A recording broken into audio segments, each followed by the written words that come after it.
Howdy. So,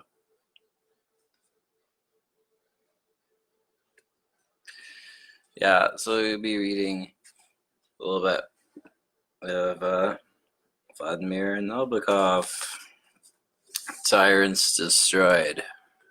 Yeah. So,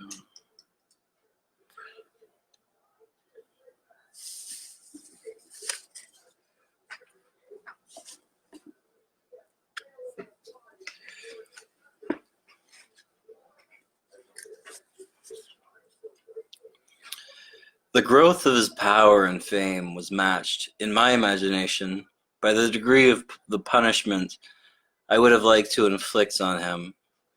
Thus, at first, I would have been content with an electoral defeat, a cooling of public enthusiasm. Later, I required his imprisonment.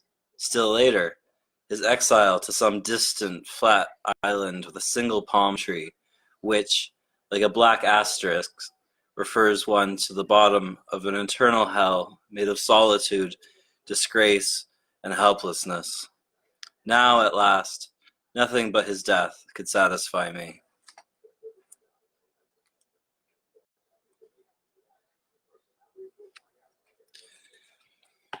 As in the graphs that visually demonstrate his ascension, indicating the number of his adherents by the gradual increase in size of a little figure that becomes biggish and then enormous, my hatred of him, its arms folded like those of his image, ominously swelled in the center of the space that was my soul, until it had nearly filled it, leaving me only a narrow rim of curved light, resembling more the corona of madness than the hollow of martyrdom, though I foresee an utter eclipse still to come.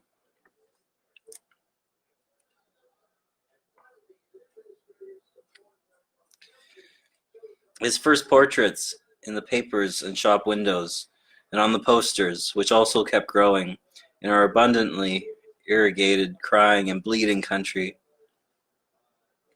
looked rather blurred. This was when I still had doubts about the deadly outcome of my hatred. Something human, certain possibilities of his failing, his cracking, his falling ill, heaven knows what, came feebly shivering through some of his photographs, in the random variety of not yet standardized poses, and a vacillating gaze which had not yet found its historical expression.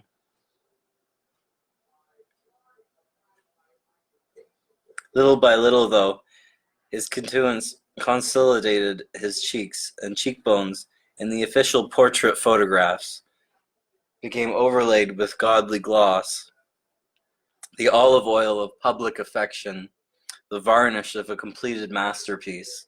It became impossible to imagine that nose being blown, or that finger poking on the inside of that lip to extricate a food particle lodged behind a rotten incisor.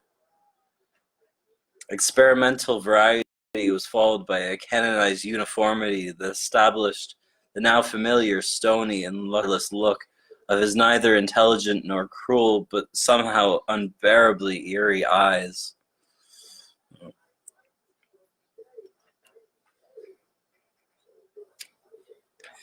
Established, too, was the solid fleshiness of his chin, the bronze of his jowls, and a feature that had already become the common property of all the cartoonists in the world, and almost automatically brought off the trick of resemblance.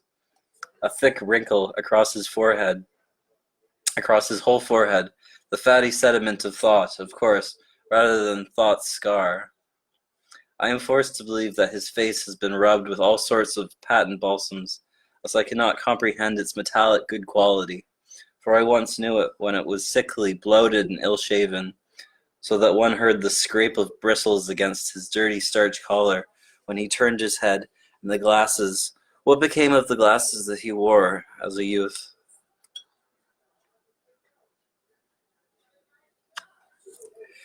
Not only have I never been fascinated by politics, but I have hardly ever read a single editorial or even a short report on a party congress. Sociological problems have never intrigued me, and to this day I cannot picture myself taking part in a conspiracy, or simply sitting in a smoke-filled room among politically excited, tensely serious people discussing methods of struggle in the light of recent developments.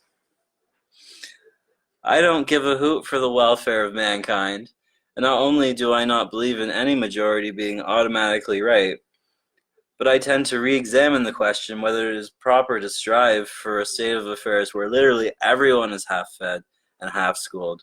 I further know that my fatherland, enslaved by him at the present time, is destined in the distant future to undergo many other upheavals, independent of any acts on this tyrant's part.